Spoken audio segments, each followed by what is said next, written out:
Hello friends, accounting की marathon class जिसका मैंने आप लोगों से प्रॉमिस किया था, तो आज इस वीडियो में मैं आपके लिए लेकर के आया हूँ 1 घंटे की अकाउंटिंग की मैराथन क्लास। और इसके लिए मैं बहुत एक्साइटेड हूँ एंड आई होप आप भी एक्साइटेड हैं। तो आज इस वीडियो में आने वाला जो 1 घंटा है उसमें हम लोग बेसिक से लेकर एडवांस लेवल तक पूरा अकाउंटिंग का कॉन्सेप्ट कवर करने वाले हैं। और इसमें मैं एक एक चीज़ आपको बताने वाला हूँ। अगर आप पहले अकाउंटिंग आपको आती है, नहीं आती है, आप कॉमर्स बैकग्राउंड के हैं, नहीं है, कोई टेंशन नहीं है। अगला 1 घंटा मुझे दे दीजिए और मैं प्रॉमिस कर रहा हूं मैं आपको अकाउंटिंग में मास्टर बना दूंगा। और उसके बाद अगर आप जॉब करना चाहते हैं जॉब करिए, आप अपनी प्रैक्टिस करना चाहते हैं प्रैक्टिस कर सकते हैं।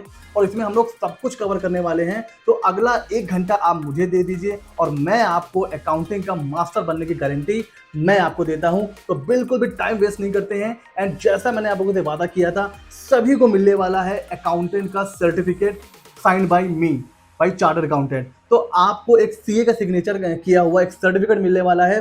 कैसे मिलेगा? पूरा कोर्स देखिए, उसके बाद एग्जाम होगा। एग्जाम कब होगा सर? क्या आज ही हो जाएगा? नहीं नहीं नहीं, मैं आपको टाइम दूंगा। तो कब एग्जाम होगा, उसका क्या प्रोसेस होगा, क्या प्रोसीजर होगा, वो सारी चीज़ें मैं आपको बताऊंगा।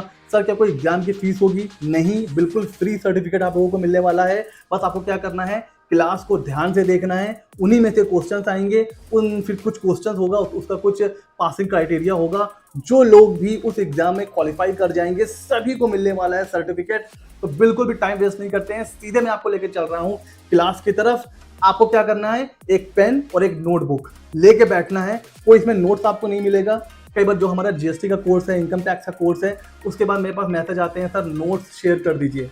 मैं हमेशा बोलता हूँ जो आपको मैं नोट्स दे दूंगा ना, वो आपके मोबाइल में बस पड़े रहेंगे। तो आपको क्या करना है, पेन और कॉपी, जो जो मैं बोल रहा हूं, जो जो आपकी स्क्रीन पर आ रहा है, आप स्क्रीनशॉट मत लीजिए, आप उसको नोट कीजिए। नोट करने से क्या होगा, आपके दिमाग में वो सारी चीजें छप जाएंगी। तो हमें सिर्फ फॉर्मेलिटी नहीं करनी है, पेन नोटबुक जो जो मैं कॉन्सेप्ट कॉन्सेप्ट बता रहा हूं उसको लिखना है।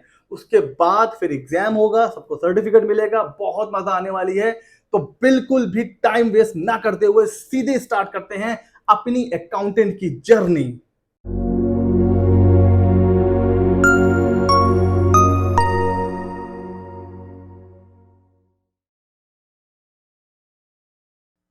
तो फ्रेंड्स, अब हम शुरू करने जा रहे हैं अपनी 1 घंटे की अकाउंटिंग की मैराथन क्लास। और इस क्लास के बाद मैं गारंटी दे रहा हूं कि आप लोगों को अकाउंटिंग में कोई भी प्रॉब्लम नहीं आने वाली है। तो सीधे चलते हैं क्लास की तरफ। देखिए, सबसे बड़ी प्रॉब्लम क्या हो रही है अभी तक अकाउंटिंग में, जो सारे स्टूडेंट्स फेस करते हैं। और जब मैं भी अपनी फॉर्म में किसी फ्रेशर का इंटरव्यू लेता हूं तो मुझे भी ये प्रॉब्लम बहुत ज़्यादा देखने को मिलती है। पहली जो प्रॉब्लम होती है कि जो कैंडिडेट होता है वो जब अकाउंटिंग कहीं सीखता है किसी इंस्टीट्यूट में और या फिर किसी मतलब कोचिंग इंस्टीट्यूट में, तो वहाँ की फीस एक तो बहुत हैवी होती है। एक अच्छी खासी फीस वो लोग चार्ज कर लेते हैं सिर्फ आपको अकाउंटिंग सिखाने के नाम पर। और फिर होता क्या है, वहाँ पर आपको थ्योरी नॉलेज ज़्यादा दी जाती है और प्रैक्टिकल एक्सपोजर उतना नहीं दिया जाता है। इससे इसकी वजह से क्या होता है, जब मैं यहाँ पर इंटरव्यू लेता हूँ तो उनको कैपिटल इंट्रोड्यूस करने की एंट्री तक नहीं आती है। वो कंफ्यूज हो जाते हैं डेबिट क्या होता है, क्रेडिट क्या होता है। तो सिर्फ उनको क्या किया जाता है, बुकिश नॉलेज रटा दी जाती है। कोई बहुत बड़ा प्रैक्टिकल एक्सपोजर उनको दिया नहीं जाता है। कोई कॉन्सेप्ट की क्लियरिटी नहीं होती है कि अगर एक पर्टिकुलर आइटम डेबिट हो रहा है तो क्यों हो रहा है, क्रेडिट हो रहा है तो क्यों हो रहा है, बैलेंस शीट में इसका क्या इंपैक्ट पड़ेगा, ये जो मैं एंट्री कर रहा हूं प्रॉफिट एंड लॉस में ये कहां जाएगी। तो कोई कॉन्सेप्ट की क्लियरिटी नहीं होती है। और जो सबसे बड़ी प्रॉब्लम जो ये लोग फेस करते हैं कि अकाउंटिंग की नॉलेज अभी हुई नहीं है, सीधे सॉफ्टवेयर यूज करने लगते हैं। जैसे क्या होता है, बहुत से इंस्टीट्यूट में मेरे पास बहुत से स्टूडेंट आते हैं कि 4-5 दिन अकाउंटिंग का बेसिक समझाया, फिर सीधे दे देते हैं टैली करने के लिए कि चलिए टैली पे एंट्री करिए, या आजकल जोहो अकाउंटिंग चल रहा है या कोई और सॉफ्टवेयर होता है, लेकिन जो सबसे ज्यादा यूज होता है वो टैली होता है। तो प्रॉब्लम क्या होती है, अभी उस स्टूडेंट का जो बेसिक कॉन्सेप्ट है अकाउंटिंग का वो उतना स्ट्रांग नहीं है और सीधे उसको क्या मिल जाता है, टैली या कोई अकाउंटिंग का सॉफ्टवेयर मिल जाता है उसको। तो वहां प्रॉब्लम क्या आती है, अभी अकाउंटिंग उसको समझ में आ नहीं रही है, तब तक उसको एक और चीज मिल जाती है, फिर वो सॉफ्टवेयर में काम करना शुरू करता है। धीरे धीरे 1-2-3 महीना कब निकल जाता है, कोर्स कंप्लीट हो जाता है। जब वो लोग प्रैक्टिकल वर्ल्ड में आते हैं तो उनको ना सही से अकाउंटिंग आती है ना सही से सॉफ्टवेयर आता है। वो लोग बीच में फंस के रह जाते हैं, ना इस तरफ रहते हैं ना उस तरफ रहते हैं। यहाँ बहुत बड़ी प्रॉब्लम आती है। इस प्रॉब्लम को आज मैं सॉल्व करने की कोशिश करूंगा। देखिए, ये कोर्स मतलब ये क्लास है कैसे चलने वाली है। सबसे पहले तो हम लोग सारे बेसिक कॉन्सेप्ट कवर करेंगे। फिर अपन जर्नल एंट्री देखेंगे कि भाई इसको करनी कैसे है, इसके पीछे का लॉजिक क्या होता है। फिर हम लोग जर्नल एंट्री से लेजर बनाना सीखेंगे। फिर हम लोग ट्रायल बैलेंस बनाना सीखेंगे। तो ये हो जाएगा एक पार्ट। उसके बाद दूसरे पार्ट में अपन क्या देखेंगे, प्रॉफिट एंड लॉस क्या होता है, उसको कैसे प्रिपेयर करना है, बैलेंस शीट कैसे बनाई जाती है, उसका मतलब क्या होता है। और फिर हम ये भी देखेंगे कि इंडिया में जो अकाउंटिंग स्टैंडर्ड है उनका क्या रोल होता है, और अकाउंटिंग सीखने के लिए अकाउंटिंग स्टैंडर्ड पढ़ना क्यों इंपॉर्टेंट है। ठीक हो गया जी, ओके। तो सर कैसे हम लोग सीखने वाले हैं इसके ऊपर बात करते हैं। और आज मैं ये जो हमारी जो क्लास होने वाली है ये हम लोग सीखने वाले हैं एक बहुत ही यूनिक एक्सेल टूल की मदद से। चलिए मैं उस टूल के ऊपर आपको सीधे ले ही चलता हूं। ये है एक्सेल का, आप कह सकते हो फुल्ली ऑटोमेटिक अकाउंटिंग का सॉफ्टवेयर। ये मैंने बनाया है। अब मैं कोई एक्सेल का एक्सपर्ट नहीं हूं, तो मैंने अपने जो मेरे फ्रेंड्स हैं जो एक्सेल के एक्सपर्ट हैं उनकी भी मदद ली है मैंने, और कुछ मैंने यूट्यूब से भी देखा है, कुछ मैंने चैट जीपीटी से भी सीखा है, कुछ मैंने जो है जो एक्सेल के जो एक्सपर्ट होते हैं, जो फ्रीलांसर होते हैं, उनकी भी मदद ली है। तो उन सभी लोगों की हेल्प से मैंने आप लोगों के लिए एक यूनिक एक्सेल का टूल तैयार करा हुआ है। इससे हम लोग जर्नल एंट्री, लेजर बनाना, trial balance, profit and loss, balance sheet, सब हम इस एक्सेल टूल से सीखेंगे। बहुत ही ईजी है। जैसे हम लोग कॉपी में करते हैं ना जर्नल एंट्री, लेजर बनाना, वैसे ही हम लोग एक्सेल पे सीखेंगे।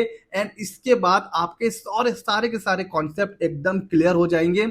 और इस जो ये टूल है ना, इसकी सबसे अच्छी बात ये है कि जो फाइनल प्रोडक्ट है, भाई हम लोग अकाउंटिंग क्यों सीख रहे हैं, प्रॉफिट एंड लॉस बनाने के लिए, बैलेंस शीट बनाने के लिए। तो जब हम इसमें एंट्री करते हैं तो हमारा जो आउटपुट निकलता है वो ऐसा निकलता है। तो हम कुछ ऐसे प्रॉफिट एंड लॉस बना पाएंगे इस सॉफ्टवेयर की मदद से।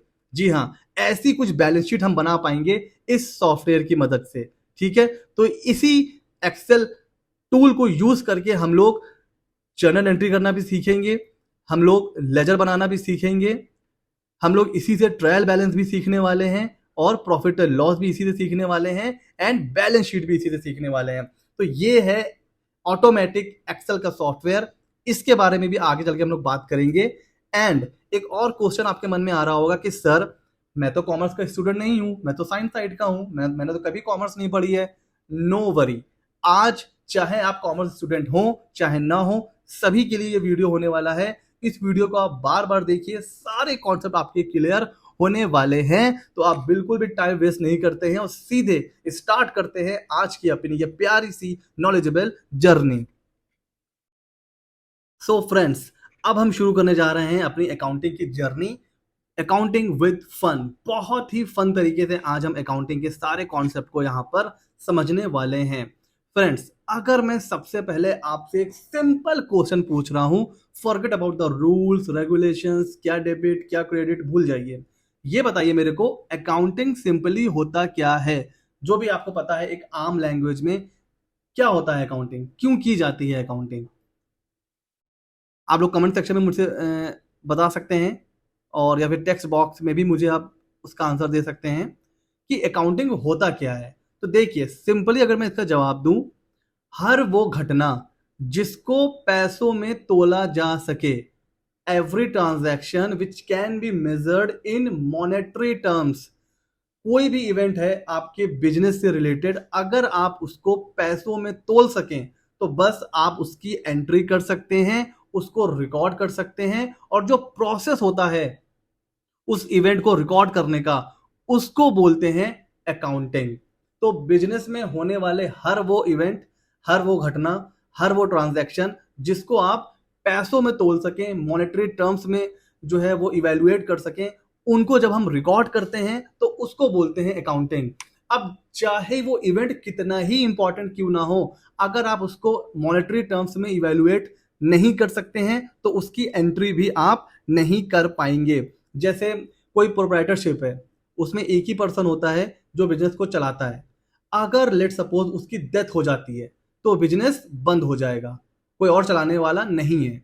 तो ये इवेंट कितना बड़ा है कि अगर प्रोप्राइटरशिप की जो प्रोप्राइटर है उसकी डेथ हो जाए तो फिर उसका बिजनेस बंद हो जाएगा, सब खत्म हो जाएगा। लेकिन क्या आप इसको मॉनेटरी टर्म्स में इवेल्युएट कर सकते हैं? इवेंट बहुत बड़ा है, अगर ये एक ऐसा इवेंट है जिसके चलते आपका बिजनेस बंद हो सकता है, लेकिन क्योंकि आप किसी की जिंदगी, किसी की मौत को मॉनेटरी टर्म्स में, पैसों में तोल नहीं सकते हैं, तो जब आप उसको पैसों में तोल नहीं सकते हैं तो फिर आप उसकी एंट्री भी नहीं कर सकते हैं। तो पता ये चला, चाहे घटना कितनी ही इंपॉर्टेंट क्यों ना हो, अगर उसे पैसों में तोला नहीं जा सकता तो भले ही वो कितना ही इंपॉर्टेंट क्यों ना हो, उसकी रिकॉर्डिंग नहीं हो सकती, उसकी अकाउंटिंग नहीं हो सकती। तो बिजनेस से रिलेटेड हर वो ट्रांजैक्शन जिसको मॉनेटरी टर्म्स में इवेल्युएट किया जा सके और उसकी रिकॉर्ड जब किया जाएगा तो उस प्रोसेस को बोलते हैं अकाउंटिंग। ठीक हो गया जी, आगे चलें। अब अकाउंटिंग के कुछ स्टेप्स होते हैं, ऐसा नहीं कि सीधे आप प्रॉफिट एंड लॉस बनाते हो या बैलेंस शीट बनाते हो, धीमे धीमे चलते हो, तब जाके बनता है हमारा balance sheet, profit and loss. देखिए, बिजनेस के ट्रांजैक्शन को रिकॉर्ड करने की नीड क्यों होती है? भाई आपने एक बिजनेस, एक ट्रेडिंग का बिजनेस, एक सर्विस का बिजनेस स्टार्ट किया, क्यों स्टार्ट किया?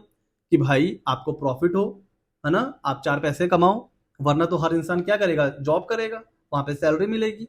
आप बिजनेस क्यों कर रहे हो? ताकि आपको प्रॉफिट मिल सके। अब आपकी जो बिजनेस है उसको प्रॉफिट हो रहा है उसमें कि लॉस हो रहा है, कैसे पता चलेगा? जब तक आप अपनी सारी इनकम, सारे एक्सपेंडिचर को कहीं नोट क्यों ना कर लो। जब नोट करोगे तभी पता चलेगा। तो अगर आपका बिजनेस बहुत छोटा है, तो आपने देखा होगा बहुत से परचून वाले छोटे मोटे बिजनेसमैन वो एक कॉपी में मेंटेन करते हैं, इतना पैसा आया, इतना गया, इतना प्रॉफिट, इतना लॉस हो गया। तो छोटा बिजनेस है ना, 10-20 एंट्री हो रही है, थोड़ी बहुत सेल हो रही है, तो आप कर सकते हो। लेकिन अगर आपको प्रॉपर मेंटेन करना है, कितना प्रॉफिट हो रहा है मेरे बिजनेस बिजनेस में, कितना लॉस हो रहा है, किससे कितना पैसा लेना है, किसको कितना पैसा देना है, ये सारी चीजें अगर आपको सही से रिकॉर्ड करनी है तो अकाउंटिंग करना बहुत इंपॉर्टेंट है। उसका पहला स्टेप होता है जनरल एंट्री। कोई भी ट्रांजैक्शन जब उसको आप रिकॉर्ड करते हो, तो पहले बार जब उसको रिकॉर्ड करते हो तो वो होता है जनरल एंट्री। फिर इसी जनरल एंट्री से बनाया जाता है लेजर।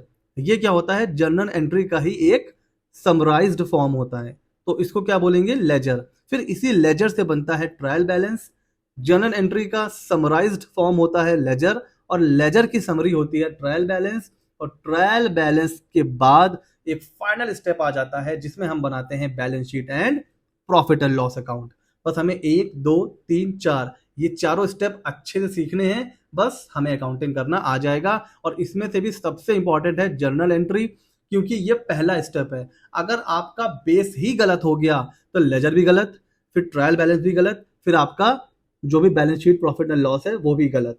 ठीक है, तो हमें इसके ऊपर बहुत फोकस करना है। ओके सर, आगे चलते हैं। तो पहला और सबसे इंपॉर्टेंट स्टेप है जर्नल एंट्री। तो सीधे हम इसके बारे में सीखते हैं कि कैसे होती है जर्नल एंट्री। इसको लेकिन सीखने से पहले कुछ ऐसे कॉन्सेप्ट हैं जो हमें पता होने चाहिए, जो आने वाले वीडियो में, ये जो हमारा लेक्चर है इसमें आगे भी काम आएगा। तो वो कौन कौन से टर्म्स हैं, कौन कौन से डेफिनेशन है?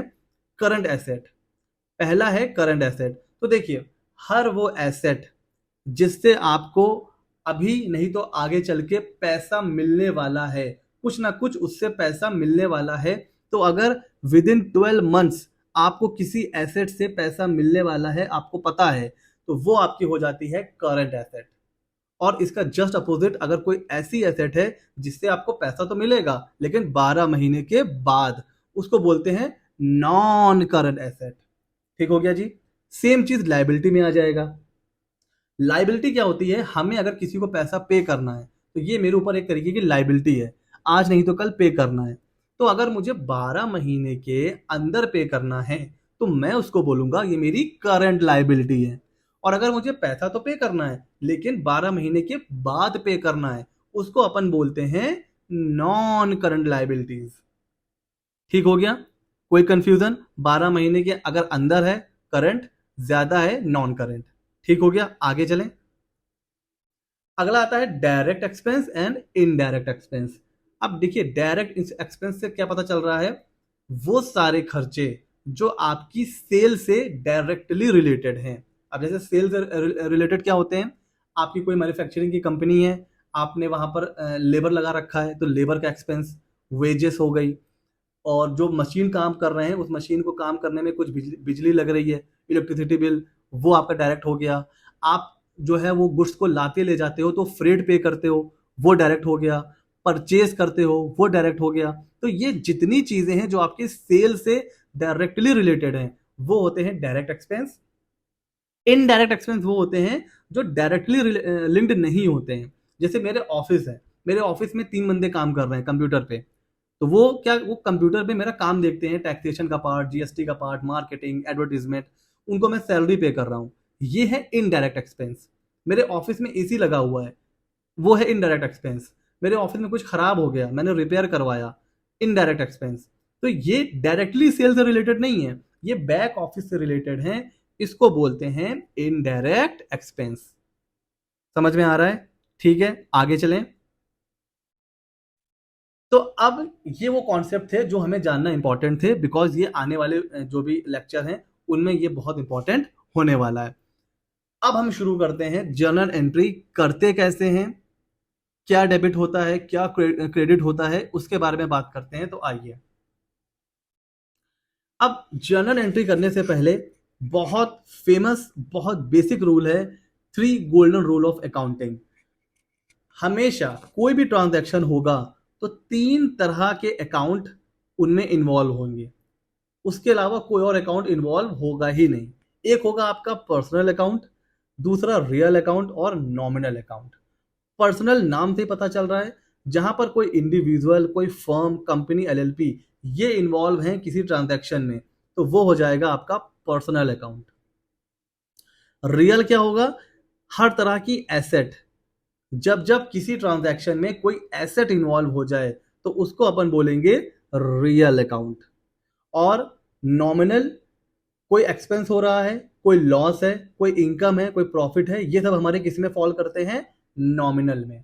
तो इनको आप याद कर लीजिए, फटाफट नोट बना लीजिए। अभी मैंने आपको बताया है, पेन कॉपी फटाफट नोट कर लीजिए। पर्सनल में जब कोई इंडिविजुअल, कंपनी, एलएलपी इन्वॉल्व हो जाए तो उसको बोलेंगे पर्सनल अकाउंट। हर तरह की एसेट, जब बात एसेट की होगी तो हम वो होगा रियल अकाउंट। और एक्सपेंस हो या इनकम हो, प्रॉफिट हो, लॉस हो, वो हो जाते हैं हमारे नॉमिनल अकाउंट। तो पर्सनल, रियल, नॉमिनल, तो इसमें क्लासिफिकेशन हमें करना है और इसी के बेस पर फिर हमें आगे एंट्री भी करनी है, वो भी देखते हैं। देखिए, कोई भी ट्रांजैक्शन हो रहा है आपके बिजनेस में, एक बेसिक रूल हमेशा हमेशा याद रखिए, ट्रांजैक्शन एक, इम्पैक्ट दो। इसको बोलते हैं डबल एंट्री सिस्टम। नोट कर लीजिए, डबल एंट्री सिस्टम।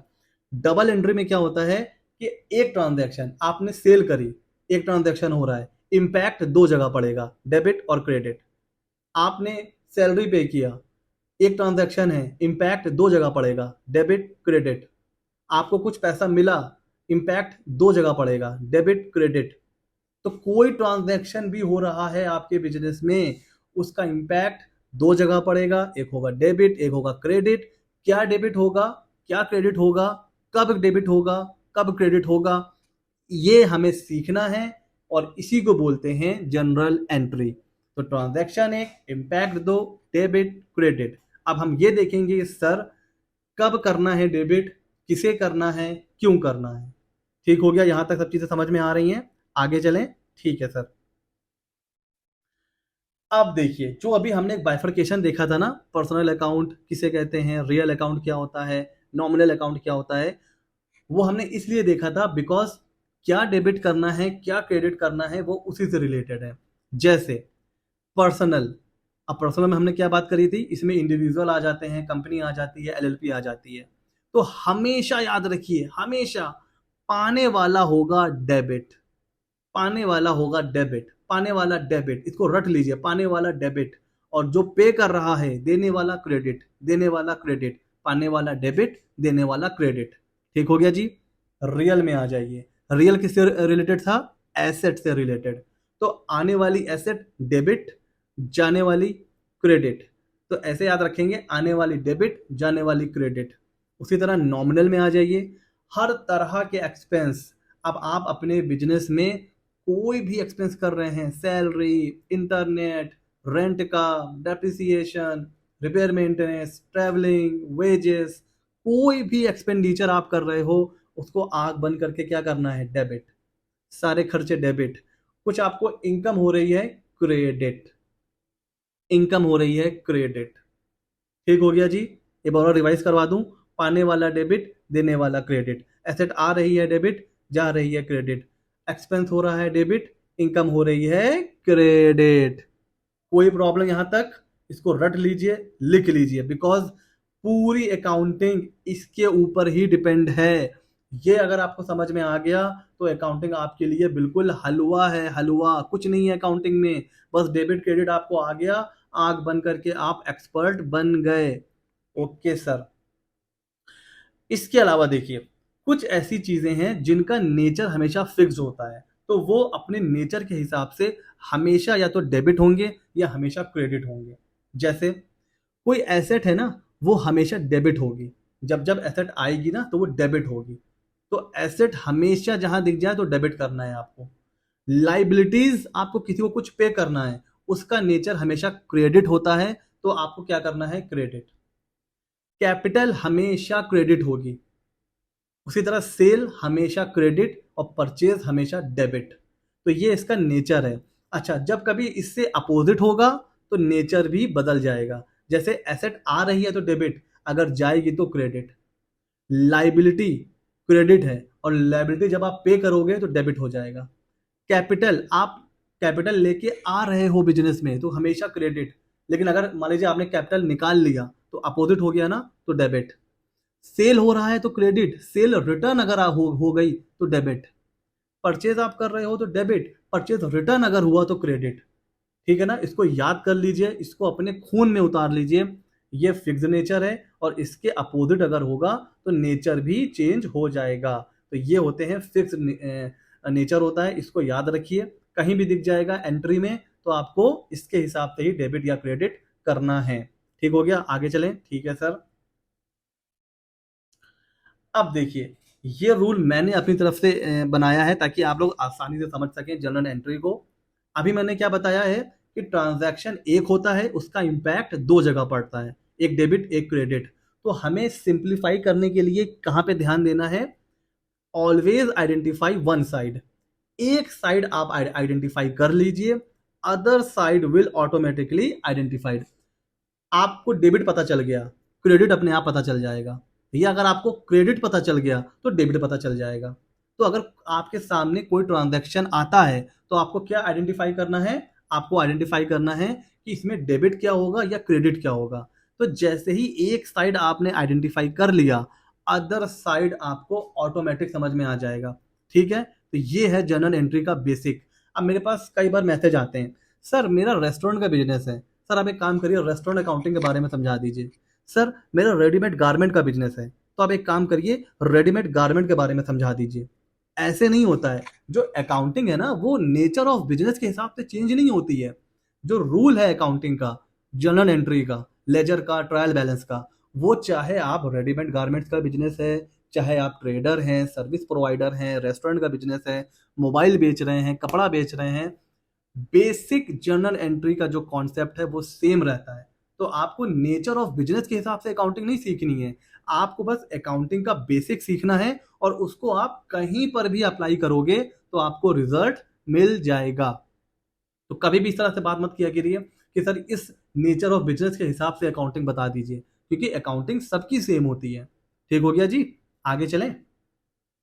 एक और बड़ा इंपॉर्टेंट चीज है, इसको भी याद रखिए, हमेशा याद रखिएगा, बिजनेस और ओनर दोनों अलग अलग होते हैं। और हमें एंट्री जो करनी है ना, जो अकाउंटिंग करनी है, वो हमेशा किसके पॉइंट ऑफ व्यू से करनी है? बिजनेस के पॉइंट ऑफ व्यू से करनी है। यहाँ पर क्या प्रॉब्लम आती है? लोग कंफ्यूज हो जाते हैं कि ओनर के हिसाब से काम करें कि बिजनेस के हिसाब से काम करें। जैसे मैं हूं ओनर, ठीक है, मैंने अपने बिजनेस में पैसा लगाया, तो क्या क्या एंट्री करोगे? सर ओनर पैसा दे रहा है, देने वाला तो सर क्रेडिट होता है, अभी हमने पढ़ा है। नो नो नो, हम पैसा दे रहे हैं ना, हम कौन है? हम कोई भी नहीं है। हमें बिजनेस के पॉइंट ऑफ व्यू से देखना है। तो हम पैसा दे रहे हैं लेकिन बिजनेस में तो पैसा आ रहा है। तो बिजनेस में पैसा आ रहा है और जो आ रहा होता है उसको भी हमने पढ़ा है, वो डेबिट होता है। तो आने वाला डेबिट होता है, अभी हमने पढ़ा है। तो हमेशा हमें जो एंट्री, जो हमें सोचना है अकाउंटिंग करने से पहले, वो बिजनेस के पॉइंट ऑफ व्यू से सोचना है, ओनर के पॉइंट ऑफ व्यू से हमें एंट्री नहीं करनी है। ये बहुत बेसिक चीज है, ये कोई आपको नहीं बताता होगा, मैं आपको बता रहा हूं कि बिजनेस और ओनर हमेशा अलग अलग होते हैं। तो यहां तक तो हमने जनरल एंट्री पढ़ लिया है। अब मैं सीधे आपको लेकर चल रहा हूं प्रैक्टिकल के ऊपर, कैसे जनरल एंट्री की जाती है और जो जो कुछ अभी तक हम लोग पढ़ चुके हैं उसको कैसे प्रैक्टिकली अप्लाई करना है। आइए सीधे चलते हैं जनरल एंट्री की तरफ। तो सीधे चल रहे हैं अब जनरल एंट्री कैसे की जाती है इसके ऊपर। तो ये है एक छोटा सा क्वेश्चन। देखिए, सुपर एंटरप्राइजेज हैं जिनकी ये डिटेल है और इसको अब हमें जर्नल एंट्री करनी है, बेसिकली इसकी अकाउंटिंग करनी है। पहली एंट्री हो रही है 1 अप्रैल 2023 को। कमेंस किया गया है बिजनेस विद द कैश 80,000। जब आप अपने बिजनेस में कुछ पैसा लेकर आते हैं उसको हम बोलते हैं कैपिटल। तो ये जो पहली एंट्री हो रही है ये कैपिटल को इंट्रोड्यूस करने की हो रही है। तो अगर मैं चलूँ, जनरल एंट्री का जो प्रोफार्मा होता है वो कैसा होता है। पहला कॉलम होता है डेट का, दूसरा पर्टिकुलर जहां पर हम एंट्री करते हैं, लेजर फोलियो का नंबर होता है। जब हम लेजर बनाएंगे तो उसके जो है क्रॉस चेक करने के लिए कि ये पर्टिकुलर एंट्री किस लेजर पे है, तो उसके लिए यहाँ पर नंबर डाला जाता है। कोई इंपॉर्टेंट नहीं होता है, छोड़ भी सकते हैं। और डेबिट और क्रेडिट दो अमाउंट होते हैं, तो ये कॉलम बनाए जाते हैं। अब देखिए एंट्री कैसे करनी है। पहला ट्रांजैक्शन 1 अप्रैल को हो रहा है तो हम डेट के कॉलम में डेट एंटर कर देते हैं। ठीक है सर। अब देखिए, अगर आपको याद हो, चलो मैं आपको यहाँ पे लेके चल रहा हूँ, आप लोग हो, मैं ये मान के चल रहा हूँ कि आप लोगों की जो नॉलेज है वो अभी अकाउंटिंग में जीरो है, इसलिए मैं आपको ये रूल दिखा रहा हूँ। अभी हमने इसमें क्या चीजें डिस्कस करी हैं। पर्सनल अकाउंट, पाने वाला डेबिट, देने वाला क्रेडिट। कोई एसेट आ रही है तो डेबिट, जा रही है तो क्रेडिट। सारे के सारे एक्सपेंस होते हैं डेबिट और इनकम होते हैं क्रेडिट। और कुछ हमने फिक्स्ड नेचर देखे कि भाई एसेट डेबिट होती है, लाइबिलिटीज क्रेडिट होती हैं, और कैपिटल क्रेडिट होती है, सेल क्रेडिट होती है और परचेज डेबिट होता है। अब क्वेश्चन पे आते हैं। 80,000 रुपए कैपिटल आ रही है कहां पर, बिजनेस में, और कैपिटल का नेचर क्या होता है, क्रेडिट। तो मैंने भी क्या बताया था, अगर आपने दोनों साइड में से कोई एक साइड आइडेंटिफाई कर लिया तो दूसरी साइड अपने आप आइडेंटिफाई हो जाती है। तो हमने जब इसको देखा तो हमने एक साइड आइडेंटिफाई कर ली, कैपिटल होती है क्रेडिट। तो जब कैपिटल होती है क्रेडिट तो अब बचा डेबिट। डेबिट क्या होगा सर, कैश। कैश लेके आ रहा है ना, कैश लेके आ रहा है तो कैश क्या हो जाएगा, डेबिट। और अगर हम रूल के हिसाब से भी देखें तो कोई भी एसेट जो आने वाली है वो होती है डेबिट। तो आने वाली एसेट क्या है, कैश। कैश कहां आ रहा है, बिजनेस में आ रहा है, डेबिट। और क्रेडिट क्या होगा, कैपिटल। कैपिटल का नेचर हमेशा क्या होगा, क्रेडिट। देखिए कितना सिंपल है एंट्री करना। तो सबसे पहले हम लोग यहां पर एंट्री कर लेते हैं कैश इन हैंड, इसको अपन कर देंगे डेबिट। और क्रेडिट क्या करेंगे सर, क्रेडिट हो जाएगा कैपिटल। Oh capital. कितने अमाउंट से सर है ये एंट्री, 80,000। एंड ये एंट्री है sir 80,000। Debit and credit always equal, हमेशा ये इक्वल होंगे। तो debit credit, cash in hand को कर दिया डेबिट, टू कैपिटल 80,000। अब आप चाहो तो यहां पर नरेशन भी दे सकते हो। नरेशन में क्या दिया जाता है, जो भी हो रहा है बीइंग कैपिटल इंट्रोड्यूस।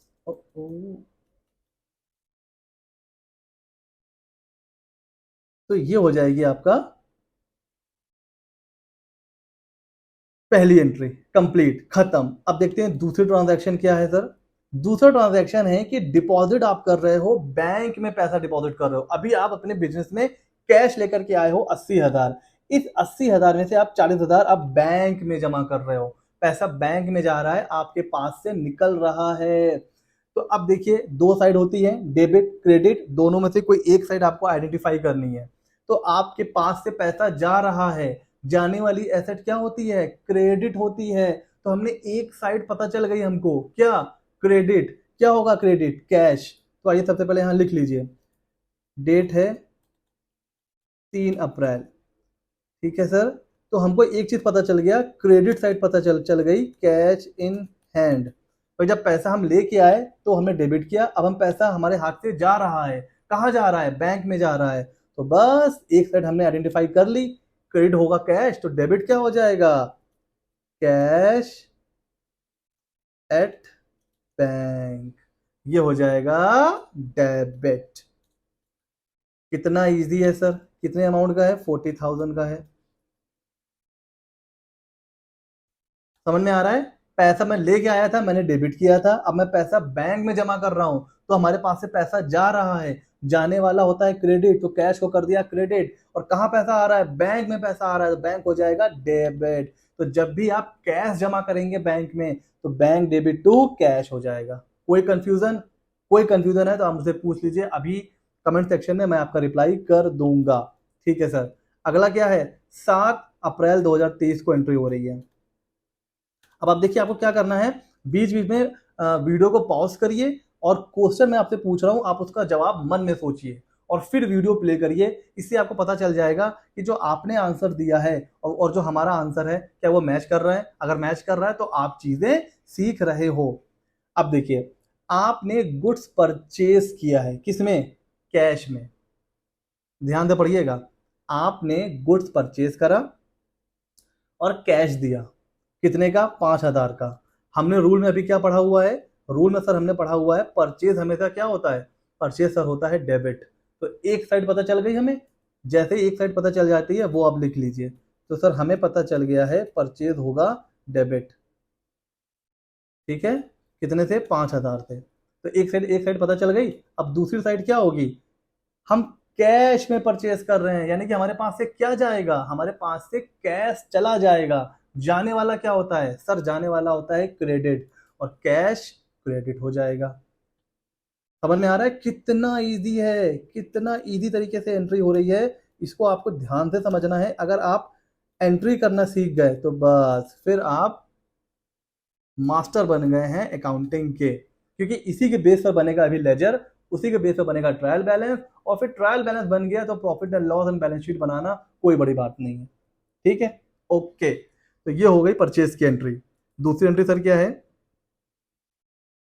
दूसरी एंट्री सेम है, सेम एंट्री है, 8 अप्रैल को। बस यहां पर क्या हो गया है, अब हम उधार में माल परचेज करके ला रहे हैं, क्रेडिट पे लेके आ रहे हैं, क्रेडिट पे लेके आ रहे हैं, तुरंत पैसा नहीं दे रहे हैं, पैसा कभी बाद में देंगे। अभी क्या कर रहे हैं, अभी हम लोग क्रेडिट पे माल परचेज कर रहे हैं। तो देखिए, डेबिट तो सेम चीज हो जाएगी, डेबिट तो सेम चीज हो जाएगी, डेबिट तो सेम चीज हो जाएगी, डेबिट। अच्छा, ऊपर वाले में तो अपने हम लोगों ने क्या किया था, कैश को क्रेडिट किया था। यहां तो हम पैसा जान नहीं रहा है, तो यहां पर सर क्या करेंगे, हमें आज नहीं तो कल पैसा पे करना है। तो ये जो पे करना है, ये क्या है हमारी, ध्यान से सोचिए, क्या है हमारी, लाइबिलिटी है। अगर मुझे किसी को पैसा पे करना है, तो वो मेरा क्या हो गया, लाइबिलिटी हो गई। उसको अपन क्या बोलते हैं, क्रेडिटर्स। तो इसको बोलेंगे सन्ड्री क्रेडिटर्स। हमेशा याद रखिए, जिसको आपको पैसा देना होगा उसको अपन बोलेंगे सन्ड्री क्रेडिटर्स। तो ये एंट्री हम लोग करेंगे जब हम क्रेडिट पे गुड्स परचेज करते हैं। तो समझ में आ रहा है, कैश में परचेज किया तो कैश इन हैंड हो गया क्रेडिट, आपने क्रेडिट पे परचेज करा है तो आज आप पैसा नहीं दे रहे हो, लेकिन आज नहीं तो कल पैसा तो आपको पे ही करना है, वो आपका क्या हो गया, सन्ड्री क्रेडिटर्स। कोई कंफ्यूजन यहां तक, कोई कंफ्यूजन, आगे चलें। अब आपने गुड्स बेचा है, किसको, जॉय को। कैसे बेचा है, कैश में बेचा है। कितने का बेचा है, 25,000 का, 11 मार्च को है। आइए इसकी एंट्री करते हैं सर। देखिए, जब आप गुड्स बेचते हो तो आपको क्या मिलेगा, बदले में पैसा मिलेगा। आपने गुड्स बेचा तो आपको पैसा मिला, यहां तो कैश में बेचा है तो कैश मिला। कैश जब मिलता है तो एंट्री क्या होती है सर, अभी तो हमने करी है, ऊपर देखिए कैश आ रहा था तो डेबिट किया था, तो आने वाली एसेट डेबिट होती है। क्या आ रहा है, कैश आ रहा है, एक साइड हमने आइडेंटिफाई कर ली, बहुत अच्छा। कैश इन हैंड होगा डेबिट, भाई वाह, समझ में आ गया। अच्छा, अब क्रेडिट क्या होगा, डेबिट तो पता चल गया। सर जब सेल हो रही है, और हमने अभी पढ़ा है सेल का नेचर जो होता है वो क्या होता है, क्रेडिट। तो बस, तो बस 25,000 टू सेल। समझ में आ रहा है कितना इजी है, कैश में सेल कर दिया, कैश डेबिट टू सेल, भाई वाह। खत्म। अच्छा, अगर सपोज ये क्रेडिट होता है, मतलब हमने माल बेचा, क्रेडिट पे बेचा, तो अब क्या हो रहा है, पैसा अभी नहीं मिलेगा, पैसा बाद में मिलेगा, लेकिन मिलेगा। तो अब हम कैश की जगह पर क्या डेबिट करते, क्या डेबिट करते, भाई जिसको भी हमने माल बेचा है, आज नहीं तो कल उससे पैसा मिलेगा, तो वो हमारा क्या हो जाएगा, सन्ड्री डेटर्स।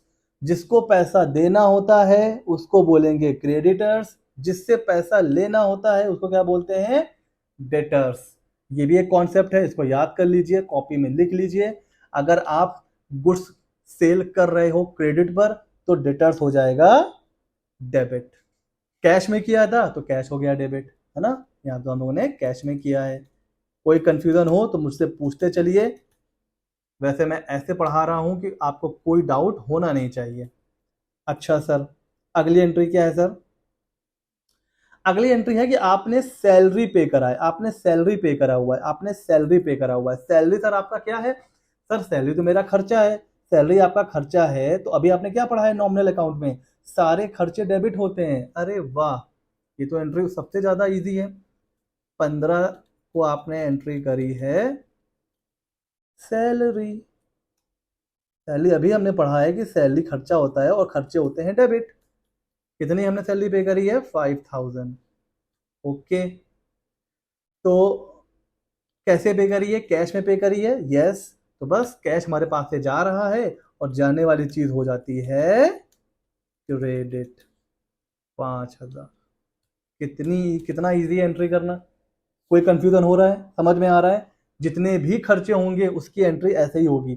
अगर यहाँ पे सैलरी ना होता, रेंट होता, तो रेंट डेबिट टू कैश। अगर यहाँ पर बिजली का बिल होता तो इलेक्ट्रिसिटी डेबिट टू कैश। अगर यहाँ पर होता इंटरनेट तो इंटरनेट डेबिट टू कैश। अगर यहाँ पर होता रेंट तो रेंट डेबिट टू कैश। अगर यहाँ पर होता वेजेस तो वेजेस डेबिट टू कैश। अगर यहाँ पर होता इंटरेस्ट तो इंटरेस्ट डेबिट टू कैश। अगर यहाँ पर कोई भी खर्चा होता, repair and maintenance debit to cash, travelling debit to cash, हर तक staff welfare debit to cash, हर तरह एडवर्टीजमेंट डेबिट टू कैश, हर तरह का खर्चा जब भी आएगा तो यही एंट्री करनी है आपको। ठीक हो गया जी, कोई टेंशन, आगे चलें।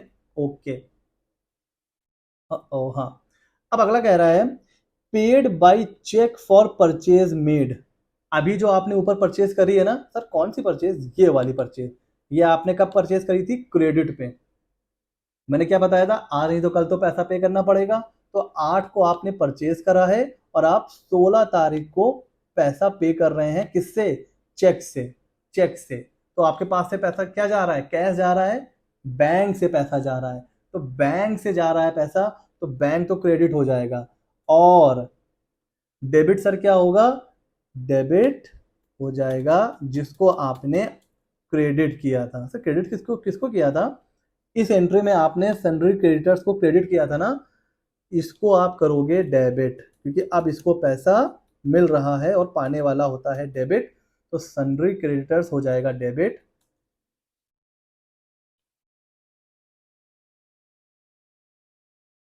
And to cash at bank कर लो या टू बैंक कर लो, जैसा भी कर लो, क्योंकि बैंक से आप चेक दे रहे हो ना, तो चेक तो बैंक से ही निकलेगा। अब देखो यहाँ पर आपने क्रेडिटर्स को क्रिएट किया और यहाँ पर उसका पेमेंट कर दिया, तो यहाँ पर क्या हुआ, क्रेडिट 8000, यहाँ हुआ डेबिट, तो बैलेंस क्या हो गया, 0 हो गया।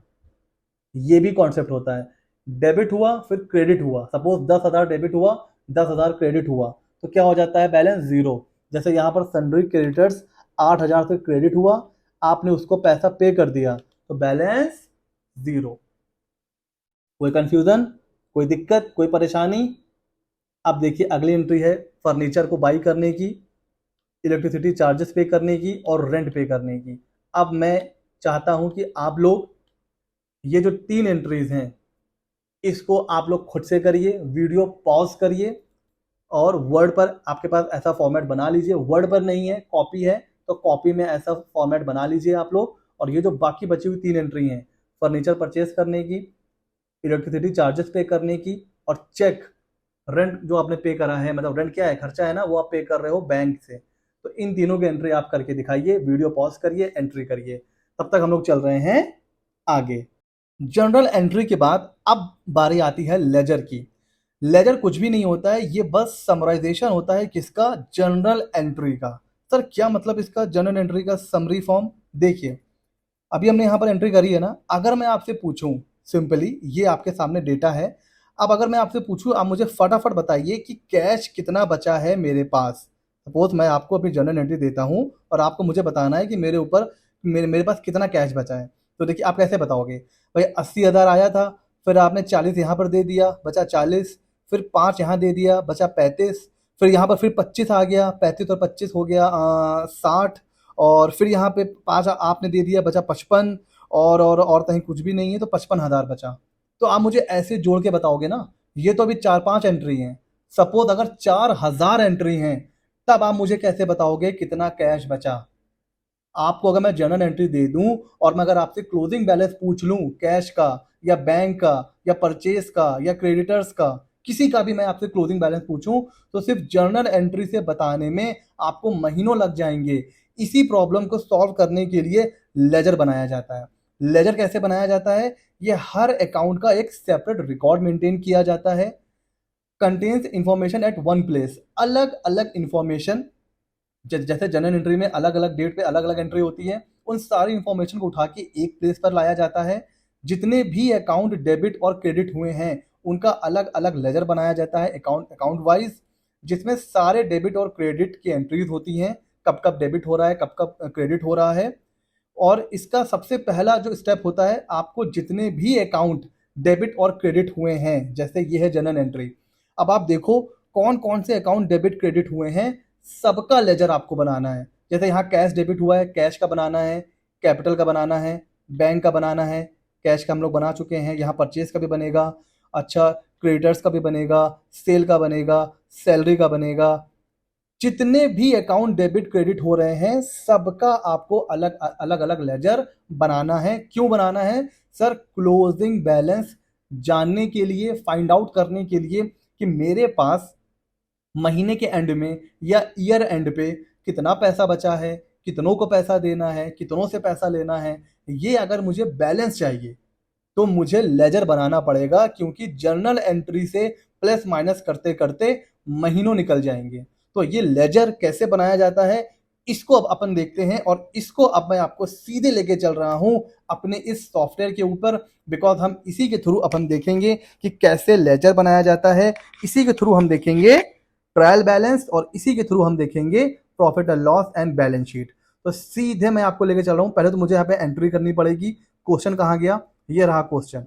देखिए सुपर एंटरप्राइजेस का है, तो यहाँ पर सिंपली क्या करना है, अब ये सॉफ्टवेयर इतना इजी टू यूज है कि आप इससे आराम से ledger, journal entry, ledger, trial balance, profit and loss आप बना सकते हो। क्या करना है, यहाँ पर नाम चेंज करेंगे।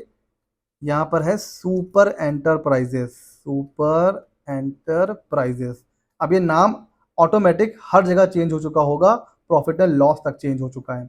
अच्छा, अगर आपके पास कोई एड्रेस है तो वो भी आप एड्रेस यहाँ पर लिख सकते हो। अभी कोई एड्रेस नहीं है तो मैं इसको एज इट इज छोड़ देता हूँ। ठीक है, फाइनेंशियल ईयर ये जो है ये 23-24 का हो जाएगा, तो मैं यहाँ से फाइनेंशियल ईयर सबसे पहले चेंज कर लेता हूँ। Financial year 23-24।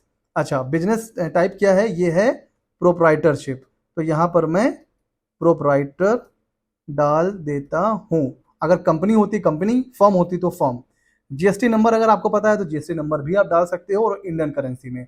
तो ये आपका एक तरीके से डैशबोर्ड तैयार हो गया। अच्छा, इस सॉफ्टवेयर के बारे में अगर मैं बताऊं तो ये देखिए एक्सेल का टूल है, सॉफ्टवेयर है, बहुत ही सिंपल टू यूज है। ये टैली से भी इजी है। क्यों इजी है वो मैं अभी आपको बताऊंगा। ठीक है।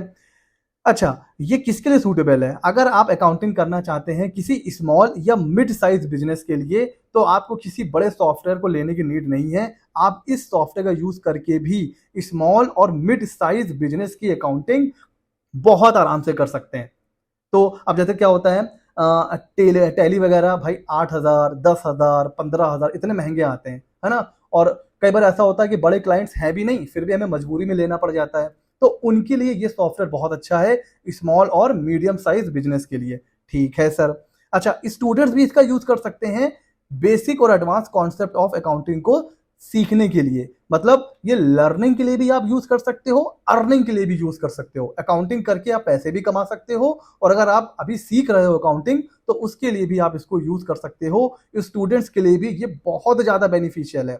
अच्छा, आपको बस जर्नल एंट्री करना है, उसके बाद ledger, trial balance, profit and loss, balance sheet ये अपने आप बना लेगा, और ऐसे फॉर्मेट में बनाएगा जो सीधे प्रिंट आउट निकाल के आप क्लाइंट को दे सकते हो।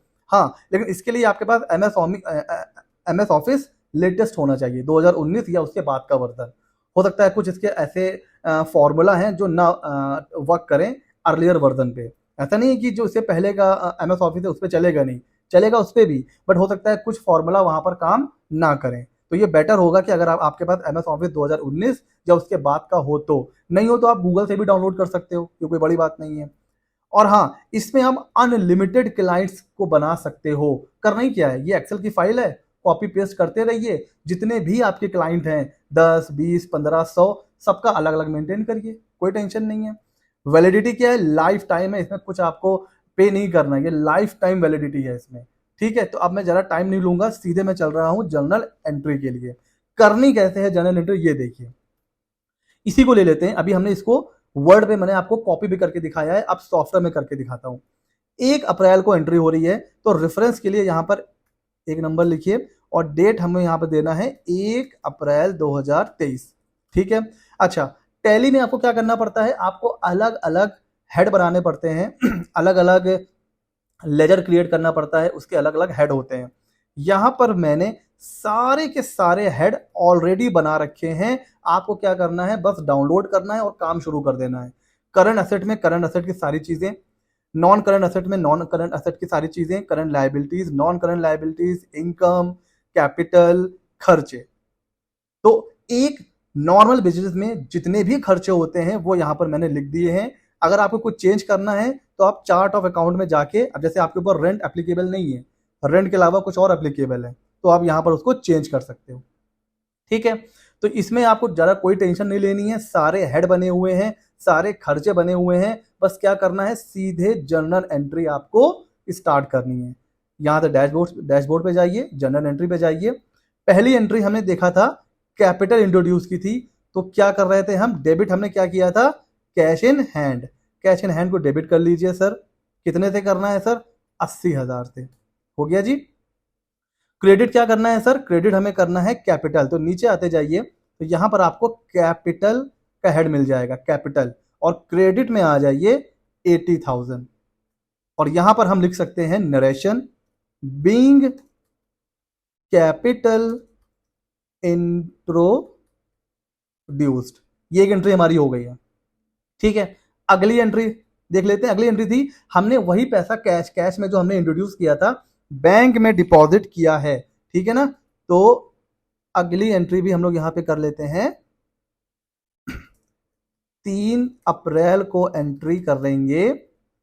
हमने एंट्री क्या देखी थी, बैंक में पैसा जा रहा है तो बैंक कर देंगे डेबिट 40,000 से, एंड कैश हमारे पास से जा रहा था तो हमने कैश इन हैंड को क्रेडिट किया था, वो भी कितने से, 40,000 से। अब इसका भी आप चाहो तो नरेशन दे सकते हो, being cash deposited in bank. अब अगर मैं आपको इसका सिंपली 2 एंट्री करी है ना, इसका अगर मैं इंपैक्ट आपको दिखाऊं तो देखिए, ऑटोमेटिक आपकी डैशबोर्ड पे जाना है आपको, और बैलेंस शीट पर आ जाइए। कैपिटल आपने 80,000 की इंट्रोड्यूस करी है, नीचे आ जाइए। 40, आप 80,000 रुपए लेकर के आए थे, 40 आपने बैंक में जमा कर दिया है, और 40 आपका अभी भी कैश इन हैंड है। तो देखिए, इसका इंपैक्ट बैलेंस शीट में ऑटोमेटिक चला गया। आप एंट्री कर रहे हो जर्नल एंट्री, सीधा आपकी बैलेंस शीट भी प्रिपेयर हो रही है। तीसरी एंट्री किस चीज की थी सर, आपने गुड्स परचेस करा है कैश में, इसकी एंट्री मैंने आपको क्या बताई थी सर, ये एंट्री है 7 अप्रैल की। इसकी एंट्री सिंपली थी सर, परचेज को हमने डेबिट करना था सर, हमको करना था परचेज। आप नीचे आओगे तो आपको परचेज भी दिख जाएगा। परचेज कितने की एंट्री है सर, परचेज की 5,000। अच्छा, कैश में हम खरीद के लाए हैं तो कैश को अपन कर देंगे क्रेडिट 5,000 की। तो ये तो हो गई परचेज की एंट्री जो हमने करी है कैश में। अगली एंट्री थी हमने क्रेडिट पे माल परचेज करा था, तो यहां पर भी ये है 8 अप्रैल 2023। अब क्रेडिट पे माल परचेज करा था, यहां तो परचेज ही रहेगा, यहां तो कोई टेंशन नहीं है ना। यहां तो हम परचेज को ही कर देंगे डेबिट। कितने से सर करना है हमें? सर करना है हमें 8,000 से। अच्छा, और हमने क्या देखा था कि हमें क्रेडिटर्स को करना है क्रेडिट, क्रेडिटर्स को करना है अपने को क्रेडिट, क्योंकि हम यहाँ पर कैश में नहीं, हम उधार पे माल लेकर के आए हैं, परचेज करके आए हैं। तो ये हमने एंट्री कर ली है। अच्छा सर, अगली एंट्री क्या थी सर? हमने 11 अप्रैल को कैश में सॉरी, हमने सेल किया था। ओके, तो ये भी एंट्री हम यहाँ कर लेंगे। रेफरेंस हमेशा टाइप करना है आपको, ये मत आप इग्नोर मत करिएगा, बिकॉज ये सारी चीजें फॉर्मूला से लिंक हैं। अब सेल की एंट्री हमने क्या करी है, यहां पर देखिए सेल की एंट्री हमने क्या, cash in hand debit to sale, cash को डेबिट किया है, सेल क्रेडिट होती है, ये हमें पता है। तो अब हम यहां से क्या करेंगे, कैश को डेबिट करेंगे सर अपन 25,000 से, और जो सेल है, सेल को हम करेंगे क्रेडिट। अच्छा सर, नीचे आइए तो आपको यहाँ पर सेल दिख जाएगा, प्रोडक्ट सेल्स, ये हमने कर दिया यहाँ पर क्रेडिट। ओके, समझ में आ रहा है ना क्या हो रहा है? कितना इजी सॉफ्टवेयर है और बहुत इजी तरीके से आप एंट्री कर सकते हो। अच्छा, अब देखिए यहां पर आप सैलरी पे कर रहे हो, अभी हमने इसकी एंट्री क्या देखी थी, कोई भी खर्चा होगा, खर्चा हमेशा डेबिट होता है, तो खर्चा डेबिट टू कैश, तो इसको भी अपन एंट्री करते हैं। किस डेट में एंट्री हो रही है सर? ये 15 अप्रैल को। तो खर्चे मैंने सब बना रखे हैं, खर्चे हमेशा कहां पर होंगे? सबसे नीचे, तो सबसे नीचे आना है और यहां पर देखिए सैलरी एंड वेजेस, कितनी सैलरी सर हमने पे करी है? सर हमने सैलरी पे करी है 5,000, 5,000 हमने सैलरी पे करी है। कैसे पे करी है? कैश में पे करी है, तो कैश इन हैंड, और क्रेडिट 5,000। ठीक हो गया जी, कोई टेंशन कोई प्रॉब्लम नहीं हो रही है ना? अच्छा, आगे चलते हैं। अगला हमने देखा था कि जो हमने ये ऊपर परचेज करके लाए थे ना क्रेडिट पे, उधार पे, उसको हम पे कर रहे हैं 8,000 रुपए चेक से 16 तारीख को। ओके सर, 16 को हमने चेक से पे करा है। तो अब यहां पर हमने करा था क्रेडिट, अब हम यहां करेंगे क्रेडिटर्स को डेबिट। तो कहां चला गया हमारा क्रेडिटर्स, और यहां से अपने को करना है इसको डेबिट, और क्योंकि हमने बैंक से पैसा पे करा है, चेक से हम पे कर रहे हैं, तो बैंक हो जाएगा क्रेडिट। देखिए कितना इजी तरीके से आप एंट्री कर रहे हो, अगर आपको कॉन्सेप्ट समझ में आ गया ना, तो अकाउंटिंग आपके लिए एकदम हलवा हो जाएगा, लाइक अ केक वॉक। ठीक है, अच्छा अगली एंट्री भी आ जाते हैं सर। मैंने आपसे कहा था ये एंट्री तीनों आपको करनी है, कर लिया आपने कि नहीं किया मुझे बताइएगा। फर्नीचर आप परचेज करके ला रहे हो कैश में, हमने देखा था एसेट, एसेट आने वाली एसेट डेबिट होती है, तो फर्नीचर हमारे पास आ रहा है, तो हमें फर्नीचर को डेबिट करना होगा 18 अप्रैल को। 18 अप्रैल को आप फर्नीचर परचेज करके आ रहे हो, तो फर्नीचर आपको डेबिट करना पड़ेगा। फर्नीचर डेबिट कितने का सर परचेज करके ला रहे हो? 6,000 रुपए का, और क्योंकि कैश में आप परचेज करके ला रहे हो, तो कैश हो जाएगा क्रेडिट, क्योंकि कैश हमारे पास से जा रहा है और जाने वाली एसेट क्रेडिट हो जाती है सर। तो ये हो गया हमारी फर्नीचर की एंट्री। अब देखिए आप इलेक्ट्रिसिटी बिल पे कर रहे हो 5,000 रुपए का। ओके सर, सारे खर्चे डेबिट होते हैं, अभी हमने उसको डिस्कस किया हुआ है, यहाँ पर हम डेट को भी लिख देते हैं सर। सारे खर्चे हो जाते हैं यहाँ पर, तो सारे खर्चे सबसे नीचे आ जाइए। इलेक्ट्रिसिटी बिल किस में कवर होता है? यूटिलिटी एक्सपेंस में, तो यूटिलिटी एक्सपेंस डेबिट, आप चाहो तो इसका नाम चेंज करके इलेक्ट्रिसिटी भी कर सकते हो, वरना यूटिलिटी में सब कुछ कवर हो जाता है। तो 5,000 रुपए पे करा है और कैश में पे किया है, तो कैश हमारा हो जाएगा क्रेडिट, और यहां पर भी हो जाएगा सर 5,000। ओके सर, अब लास्ट एंट्री क्या है? आप रेंट पे कर रहे हो लेकिन चेक से पे कर रहे हो, कोई दिक्कत नहीं है सर, खर्चा तो ये भी हो ही रहा है। डेट है 25 अप्रैल 2023, आपने पे किया है रेंट, रेंट है खर्चा, खर्चा होता है डेबिट, तो ये हो जाएगा 7,500 एंड कैश एट बैंक हो जाएगा हमारा क्रेडिट 7,500। ठीक हो गया जी, कोई दिक्कत कोई प्रॉब्लम, सारी एंट्रीज हो गई हैं। तो ये हमने सारी एंट्री कर ली है। अब अगर मैं इसका सीधा इम्पैक्ट देखूं कि प्रॉफिट एंड लॉस में हमें कितना फायदा हो रहा है, तो देखिए फ्रेंड्स, हमें लॉस हो रहा है। लॉस क्यों हो रहा है सर? हमारी सेल 25,000 की हुई, ठीक है, परचेज 13,000 की हमने करी थी, तो यहां तक तो प्रॉफिट हो रहा था। बट 5,000 रुपए सैलरी पे करा, 5,000 रुपए इलेक्ट्रिसिटी बिल पे करा, 7,500 रुपए का आपने रेंट पे करा। तो जब इतना पे किया तो 5500 का आपका लॉस आ रहा है। अब देखिए हमारा पूरा प्रिपेयर हो चुका है, अब आपको कोई टेंशन नहीं लेनी है। अब आपको क्या करना है, सीधे यहाँ पे इसको सिलेक्ट करिए, कंट्रोल पी, और प्रिंट आउट निकाल के दे दीजिए जिसको भी देना है। बैलेंस शीट में क्या इंपैक्ट पड़ा है सर, आइए ये भी देख लेते हैं।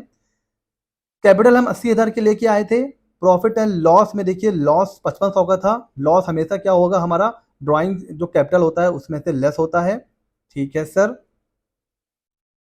कैश अभी भी हमारे पास बचा हुआ है 44,000 रुपए का, बैंक में अभी भी 24,500 बचे हुए हैं। एक अगर आप देखो तो यहाँ पर अभी फर्नीचर 6,000 का आ रहा है। इसके ऊपर आप चाहो तो डेप्रिसिएशन चार्ज करना है आपको। आपको क्या करना है, डेप्रिसिएशन की शीट में जाना है, ओपनिंग कुछ भी नहीं है, यहाँ पर 6,000 का हमने परचेज करा हुआ है फर्नीचर।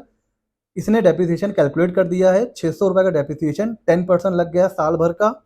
अब आप चाहो तो इसको यहाँ पर एंट्री कर सकते हो डेप्रिसिएशन की। सर डेप्रिसिएशन भी क्या होता है, खर्चा होता है। तो लेट सपोज मैं यहाँ पर एंट्री कर दे रहा हूँ डेप्रिसिएशन की। सपोज मंथ एंड में मैंने एंट्री कर दी डेप्रिसिएशन की, तो डेप्रिसिएशन भी हमारा एक तरीके से खर्चा होता है। कितने का सर हमने भी निकाला है, 600 रुपए का निकाला है। और क्रेडिट क्या होगा, डेप्रिसिएशन से हमेशा आपकी जो एसेट की वैल्यू होती है ना वो कम होती है, तो एसेट हो जाएगी क्रेडिट, एसेट हो जाएगी क्रेडिट। तो ये हो गया। अब एसेट में से 600 रुपए कम हो गए, तो बैलेंस शीट में आप आ जाओ, कितना बच रहा है, 5400। और आपका जो खर्चा था, मतलब जो लॉस था वो और बढ़ गया, बिकॉज 600 रुपए डेप्रिसिएशन में आ गया। अच्छा, ये तो हो गई एंट्री। अब अगर मुझे इनका लेजर देखना है तो लेजर बहुत इजी होता है। सीधे मैं आपको लेकर चल रहा हूं कैश इन हैंड के लेजर पर। ये रहा जनरल लेजर। अब सर आप मुझसे कहोगे सर इतने ज्यादा लेजर हैं, आप कह रहे हो सॉफ्टवेयर टैली से भी इजी है, अब मुझे एक एक के पास जाना है तो मुझे कैसे पता चलेगा कि कौन सा लेजर कहां पर है? मैं तो ढूंढता रह जाऊंगा। टेंशन लेने की बात नहीं है, डैशबोर्ड पे जाना है। ये देखिए लेजर मास्टर आ रहा है, लेजर मास्टर में जाइए। अब जैसे मुझे देखना है कैश इन हैंड का, तो मैं सीधे कैश इन हैंड पे पहुंच जाऊंगा। ये देखिए कैश इन हैंड पे आ गया, ठीक है। अगर मुझे यहाँ से देखना है फर्नीचर का, तो मैं फर्नीचर पे क्लिक करूंगा, और ये देखिए फर्नीचर का मेरे पास लेजर आ गया। तो आपको क्या करना है, डैशबोर्ड पे लेजर मास्टर, जो भी लेजर आपको चेक करना है वो यहाँ से आप क्लिक करोगे तो वहां आप सीधे पहुंच जाओगे, सर्च नहीं करना पड़ेगा। जैसे मुझे कैश इन हैंड का देखना है, तो देखिए ये रहा हमारा कैश इन हैंड का। अब आप देखो, कैपिटल के थ्रू मैं लेकर के आया था 80,000 रुपए, फिर मैंने बैंक में जमा कराया 40,000, फिर मैंने परचेस में पैसा दिया 5,000, जब मैंने सेल करी तो 25,000 मेरे पास कैश आया, जिसमें से मैंने सैलरी पे कर दी 5,000 की, फर्नीचर खरीद के मैं ले आया 6,000 का, और मैंने इलेक्ट्रिसिटी बिल पे कर दिया 5,000 रुपए का। कितना बचा मेरे पास, 44,000। ये होता है लेजर। अगर मैं आपसे बोलूं कि जर्नल एंट्री से आपको कैश का बैलेंस निकालना है, बहुत टाइम लग जाएगा सर। लेकिन लेजर में अगर आप सीधे आ जाओगे तो लेजर में आपको सीधे दिख गया कि भाई कितना यहां पर हमारे पास क्लोजिंग बचा है। कोई दिक्कत हो रही है, कोई प्रॉब्लम? यहां पर सीधे मेरे पास क्लोजिंग आ गया। और आप देखिए ऐसे ही लेजर बनता है। लेजर के कॉलम कौन कौन से होते हैं, डेट, फिर ये आप कह सकते हो पर्टिकुलर, ये देखिए रेफरेंस है कि अगर आपको कौन सा रेफरेंस आपको कहां पर लेके जाएगा जनरल एंट्री में, डेबिट और क्रेडिट, फिर ये आ जाएगा क्लोजिंग बैलेंस। आप चाहो तो टी शेप में ही बना सकते हो, जैसे ये बन रहा है ना प्रॉफिट एंड लॉस, ऐसे भी बनते हैं लेजर, डेबिट इस तरफ क्रेडिट इस तरफ, और ऐसे भी बन सकते हैं। अब क्योंकि ये सॉफ्टवेयर है तो इसमें इसीलिए मैंने इजी जो फॉर्मेट है वो चूज किया है, ताकि आपको ज्यादा कंफ्यूजन ना हो। तो कैसे बनाना है, अब देखिए डेबिट हुआ था यहां पर कैश, तो कैश के डेबिट में एंट्री करनी है, तो कैश के डेबिट में एंट्री करनी है। बट जो अपोजिट है, भाई कैश डेबिट हो रहा है किसकी वजह से हो रहा है, कैपिटल की वजह से हो रहा है, तो वो यहां पर लिख दिया कैपिटल। अगली एंट्री पे आइए, यहां पर कैश क्रेडिट हो रहा है, तो जो लेजर होगा कैश का उसके क्रेडिट में एंट्री होगी, लेकिन किसकी वजह से क्रेडिट हो रहा है? बैंक की वजह से। तो अब आप आ जाओ, क्रेडिट हो रहा है 40,000 रुपए बैंक की वजह से। अच्छा सर, अगला देखिए कैश कहां पर है, ये रहा कैश। अब यहां पर कैश क्रेडिट हो रहा है, तो कैश के क्रेडिट लेजर में एंट्री होगी, लेकिन किसकी वजह से क्रेडिट हो रहा है? परचेस की वजह से। तो आ जाइए सर, तो देखिए यहां पर परचेस का नाम आ रहा है, तो मतलब कैश डेबिट होगा तो यहां पर आपको डेबिट में लिखना है, कैश क्रेडिट डेबिट होगा तो डेबिट में लिखना है, क्रेडिट होगा तो क्रेडिट में लिखना है, ठीक है। लेकिन यहां पर कैश का नाम नहीं आएगा, क्योंकि कैश का तो ये लेजर है। किसकी वजह से कैश डेबिट या क्रेडिट हो रहा है, उसके अपोजिट का नाम यहां पर आएगा। और सेम चीज एप्लीकेबल होगी सर बैंक के केस में, सेम चीज परचेज के केस में, सेम चीज क्रेडिटर के केस में। अगर मैं जाऊं यहां से क्रेडिटर के लेजर में, तो ये रहा लेजर क्रेडिटर का। अब देखिए, क्रेडिटर पहले क्या हुआ था? पहले क्रेडिटर हुआ था क्रेडिट, तो क्रेडिटर के क्रेडिट में एंट्री होगी, लेकिन अपोजिट में क्या है? परचेज। तो देखिए यहां पर परचेज आ रहा है। उसके बाद क्रेडिटर डेबिट हुआ, तो डेबिट में 8,000 लिखा, लेकिन किसकी वजह से डेबिट हुआ? कैश की वजह से। अपोजिट में क्या था? कैश, तो यहां पर कैश लिख दिया। अब 8,000 रुपए मुझे देने थे, यहां पर मैंने दे दिया, तो देखिए जो बैलेंस आ रहा है क्रेडिटर का वो 0 आ रहा है। ठीक हो गया जी। यहां तक कोई दिक्कत कोई परेशानी हो तो आप पूछ सकते हैं। ऐसे ही बन जाता है लेजर। और अब सीधे चलते हैं लेजर के बाद कि सर ट्रायल बैलेंस क्यों बनाया जाता है और ट्रायल बैलेंस होता क्या है। अब बात करते हैं ट्रायल बैलेंस की। सर ट्रायल बैलेंस क्या होता है? देखिए, ट्रायल बैलेंस बनाना कोई इंपॉर्टेंट चीज नहीं है। आप चाहो तो लेजर से सीधे बना सकते हो प्रॉफिट एंड लॉस, लेकिन trial balance ledger profit and loss के बीच की एक, आप कह सकते हो, कड़ी, एक चेन का काम करता है। अगर आप ट्रायल बैलेंस लेजर से ट्रायल बैलेंस बनाते हो तो उससे कुछ बहुत फायदे होते हैं। पहला तो ये, अगर आपने ट्रायल बैलेंस बनाया तो उसका एक रूल होता है कि भाई debit and credit should be equal. Trial balance के दोनों डेबिट एंड क्रेडिट इक्वल होने चाहिए। अगर ये इक्वल नहीं है तो इसका ये मतलब निकलता है कि या तो आपने जर्नल एंट्री में गड़बड़ी कर रखी है, या आपने लेजर बनाते समय कोई गलती कर रखी है। तो अर्थमेटिकल एरर को चेक करने के लिए भी ट्रायल बैलेंस बनाया जाता है। अब होगा क्या, अगर आपने ट्रायल बैलेंस नहीं बनाया, सीधे लेजर से आपने बनाया प्रॉफिट एंड लॉस, ठीक है, तो अब होगा क्या? अगर आपका लेजर गलत है तो आपने प्रॉफिट एंड लॉस बनाया, आपका प्रॉफिट एंड लॉस भी गलत हो गया, आपका टाइम भी बर्बाद हुआ, आपका एफर्ट भी बर्बाद हुआ। तो इससे बचने के लिए हमेशा ये रिकमेंडेड होता है कि आप ट्रायल बैलेंस जरूर बनाइए। तो ट्रायल बैलेंस कैसे बनता है? कुछ नहीं करना होता है, लेजर का ही बैलेंस आपको कैरी फॉरवर्ड करके लाना होता है ट्रायल बैलेंस में। कैसे करना होता है अभी हम देखेंगे। और एक बार ट्रायल बैलेंस बन जाता है तो फिर प्रॉफिट एंड लॉस और बैलेंस शीट बनाना बाएं हाथ का खेल हो जाता है। तो ट्रायल बैलेंस का जो सबसे यूज है, वो सबसे बड़ा जो यूजफुल, वो इसलिए माना जाता है क्योंकि इससे आप अर्थमेटिकल एरर को पहले ही डिटेक्ट कर लेते हो। प्रॉफिट एंड लॉस और बैलेंस शीट में वो एरर कैरी फॉरवर्ड नहीं होती है। अच्छा, जिस तरीके से लेजर होता है जर्नल एंट्री का समरी, उसी तरह ट्रायल बैलेंस होता है लेजर की समरी। अच्छा सर कैसे? सॉरी, देखिए अब ये है लेजर। अगर मैं आपसे बोलूं कि ये बताइए मुझे कि कैश में कितना क्लोजिंग बैलेंस है, तो आप यहां जाओगे, कैश इन हैंड में जाओगे और यहां से आप देख के बताओगे कि 44,000। अब मैं आपसे पूछूं बैंक में कितना है, बैंक में, तो आप ऊपर जाओगे, बैंक में कहोगे 24,500 है। फिर मैं आपसे पूछूं क्रेडिटर का बैलेंस क्या है, तो आप यहाँ जाओगे और फिर सन्ड्री क्रेडिटर्स में जाओगे, है ना। तो इस तरीके से आप अलग अलग लेजर में जाओगे, तब मुझे बैलेंस बताओगे। अब अगर यहां पे भी टाइम ही कंज्यूम हो रहा है, अगर मैं इसकी भी समरी बना लूं तो इसका बेनिफिट ये होगा, जैसे ही मैं आपसे पूछूंगा बैलेंस तो आप खट से मुझे बता दोगे।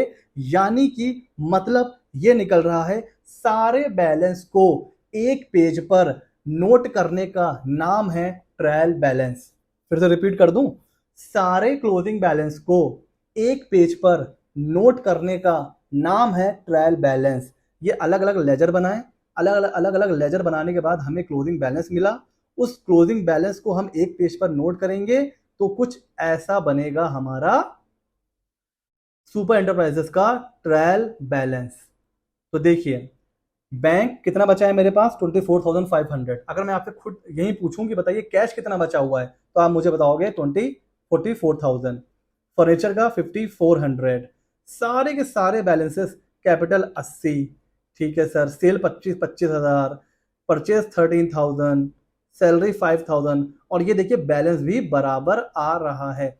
अगर बैलेंस ये बराबर ना आ रहा होता तो इट मीन्स क्या होता, कुछ ना कुछ हमसे गड़बड़ी हो गई है। तो ये सारे के सारे देखिए बैलेंस यहाँ पर कैरी फॉरवर्ड हो रहे हैं। कैसे बनाना होता है, देखिए जितने भी आपने लेजर बनाए हैं उन सबको आप लिख लीजिए पर्टिकुलर में। ये सारे वो सारे लेजर हैं जो हमने अभी तक बना रखे हैं, ठीक है। उसके बाद आपको जाना है लेजर में, ऊपर से शुरुआत करते हैं। सबसे पहले आ रहा है कैश एट बैंक। तो यहां पर देखिए 40,000 आया था, अगर आपको याद हो बैंक में जमा करा था हम लोगों ने। क्रेडिटर को आपने चेक पे किया था 8,000 रुपए का, रेंट पे कर दिया आपने 7,500 रुपए का। बैंक में कितना पैसा बचा है 24,500। क्या आ रहा है, डेबिट बैलेंस। तो ट्रायल बैलेंस में आप कैसे बनाओगे, आप लिखोगे कैश एट बैंक और डेबिट में एंट्री कर दोगे 24,500 क्लोजिंग बैलेंस। ओपनिंग अगर होगा तो वो अलग बात है, ओपनिंग में लिखा जाएगा। फिलहाल अभी हम लोग क्लोजिंग की बात कर रहे हैं तो क्लोजिंग में आ जाएगा, ठीक है। उसी तरह कैश इन हैंड 4,400 बचा हुआ है। फर्नीचर की अगर बात करें, आते हैं फर्नीचर के लेजर के ऊपर। हम फर्नीचर परचेज करके लाए थे सर 6,000 रुपए का, उसमें डेप्रिसिएशन लग गया 600 रुपए का। कितने का बचा, 5,400 का डेबिट बैलेंस था। अब आप ट्रायल बैलेंस बनाओगे, ट्रायल बैलेंस के डेबिट में लिखोगे फर्नीचर एंड फिक्सचर्स, मतलब पर्टिकुलर में लिखोगे फर्नीचर फिक्सचर्स, और दो कॉलम बनाओगे डेबिट क्रेडिट, और डेबिट में कितना लिखोगे 5,400, जो कि यहाँ पर लिखा हुआ है। डेबिट कॉलम था, क्रेडिट कॉलम था, डेबिट में लिख दिया हमने 5,400। तो जब हमने चेक करा तो दोनों साइड हमारे बराबर आ रहे हैं। अगर इसमें कुछ डिफरेंस होता तो एक तो यहीं पे हमें मिल जाती वार्निंग कि यहाँ पर बैलेंस का डिफरेंस आ रहा है, तो हमें वार्निंग यहाँ पर आ जाती। इसका मतलब क्या होता है कि हमने कुछ गड़बड़ी कर रखी है, लेकिन यहाँ पर कोई भी एरर नहीं आ रही है, तो इसका मतलब हमारा ट्रायल बैलेंस सही बना हुआ है। और मैंने आपको पहले भी बताया कि अगर आपने एंट्री एकदम एक्यूरेट कर रखी है तो फिर आपका जर्नल लेजर और ट्रायल बैलेंस भी एरर फ्री ही बनेगा, आपको टेंशन लेने की नीड नहीं है, ठीक है। तो ये होता है ट्रायल बैलेंस अर्थमेटिकल एरर को चेक करने के लिए। अब हमारा निकल के आएगा final product which is called profit and loss and balance sheet. Profit and loss के दो साइड होते हैं, इसको हम लोग पहले भी डिस्कस कर चुके हैं। T shape balance sheet, T shape होता है ये साइड होता है आपका डेबिट, ये क्रेडिट होता है। ओपनिंग, परचेज, इधर आपके खर्चे मतलब सेल और क्लोजिंग स्टॉक, उसके बाद आ जाता है ग्रॉस प्रॉफिट, ठीक है सर। ग्रॉस प्रॉफिट को हम लोग यहाँ पे कैरी फॉरवर्ड कर लेते हैं। फिर जितने भी हमारे इनडायरेक्ट एक्सपेंस होते हैं वो यहाँ लिखते हैं। हम लोगों ने वीडियो के स्टार्टिंग में डिस्कस किया हुआ है, जितना सेल से रिलेटेड होता है वो होता है डायरेक्ट एक्सपेंस, वो हम लोग ऊपर के पार्ट में लिखते हैं। जितना इनडायरेक्ट एक्सपेंस होता है वो हम लोग यहाँ पे लिख देंगे। फिर यहाँ पे हम लोग बैलेंस निकालेंगे, प्लस मतलब प्रॉफिट या लॉस यहीं से पता चल जाएगा। उसके बाद हमारी बन जाती है बैलेंस शीट। बैलेंस शीट में ऊपर आ जाएगा capital, non current liabilities, current liabilities, और एसेट साइड में नॉन करंट एसेट में हमारे सारे फिक्स्ड एक्सपेंडिचर आ जाएंगे, और वो सारे एसेट जो 12 महीने के ऊपर हम तो उनको पैसा तो मिलेगा, लेकिन 12 महीने के बाद जो अभी हमने डिस्कस किया है तो वो हो जाएगा नॉन करंट एसेट में, और करंट एसेट आ जाएगी। कोई कंफ्यूजन, ये भी बैलेंस बराबर आ रहा है सर। तो ये है हमारी बैलेंस शीट और प्रॉफिट एंड लॉस। अगर आपको कोई भी कंफ्यूजन है तो आप मुझसे कमेंट सेक्शन में पूछ सकते हैं। अच्छा, लास्ट में एक और चीज मैं यहां पर आपको बताना चाहूंगा। एक कंफ्यूजन जो होता है वो होता है हमारा जीएसटी के एंट्री को लेकर कि सर जीएसटी के एंट्री को हम लोग कैसे करते हैं, आइए उससे बात कर लेते हैं। जैसे परचेज हम गुड्स करके लाए हैं 25,000 रुपए का, कितने का, 25,000 रुपए का, जिसके ऊपर जीएसटी लगा हुआ है सर, जिसके ऊपर जीएसटी लगा हुआ है 12% से, ठीक है सर। तो 25,000 का 12% अगर मैं निकालूं 3,000 रुपीज। इसकी एंट्री कैसे करनी है ये देखते हैं। नीचे ही आ जाते हैं हम लोग, यहां पर कर लेते हैं, और डेट कुछ भी ले लेते हैं। डेट हम लोग 30 अप्रैल ही ले लेते हैं, सीखना ही तो है। तो अभी हमने देखा है परचेज हमेशा क्या होती है सर? परचेज सर हमेशा होती है डेबिट। तो यहां तो अपन करेंगे परचेज को डेबिट। नीचे आते जाइए, यहां पर होगा परचेज का, परचेज को हम करेंगे डेबिट। तो परचेज हमें पता है कितने से डेबिट करेंगे? परचेज हम डेबिट करेंगे 25,000 से, 28,000 से नहीं, 25,000 से। अच्छा, अब जिन लोगों ने मेरा फ्री जीएसटी प्रैक्टिशनर कोर्स पढ़ रखा है उन्हें पता होगा कि जब भी हम कुछ परचेज करके लाते हैं तो उस पर हमें आईटीसी मिलता है। आईटीसी मिलता है, तो आईटीसी कितना है? 12%, 6% सीजीएसटी, 6% एसजीएसटी। तो वो हमारी, अब आप सोचो ना, आईटीसी हमें मिलता है।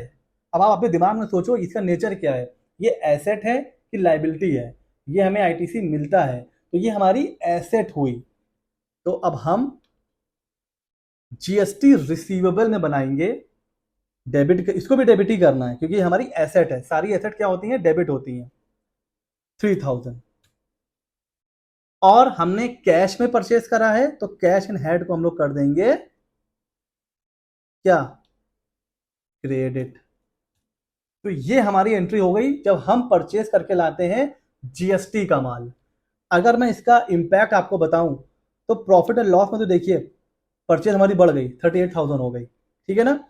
और बैलेंस शीट के अगर आप एसेट साइड में जाओगे तो देखिए एसेट साइड में यहां पर आ रहा है जीएसटी रिसीवेबल 3,000। तो कोई अगर आपसे बोले कि अप्रैल के लास्ट में कितना आईटीसी है, तो ये आपकी आईटीसी का अमाउंट आ रहा है 3,000 करंट एसेट में। अब इसको आप यूज करोगे कब? जब आपको जीएसटी पे करना होगा। आइए वो भी देख लेते हैं। सेल आपने करी है 30,000 रुपए की और 12% उसके ऊपर भी जीएसटी लग जाएगा। अब देखिए इसकी एंट्री कैसे करनी है। जनरल एंट्री में आइए। जीएसटी 3B की डेट क्या होती है सर? अप्रैल की सर होगी 20 मई। ठीक है सर। आप सेल करते हो तो आपको क्या मिलता है सर? हमें कैश मिलता है, पैसा मिलता है, कैश मिलता है ना। तो हमने कैश में बेचा है तो कैश को तो पहले कर दीजिए आप डेबिट। कैश को तो आप कर दीजिए डेबिट। कर दिया सर। कितने से करेंगे आप? 30 प्लस 12%, 3600, यानी अगर मैं गलत नहीं हूं तो 33,600, इतना ही हुआ है ना। ठीक है।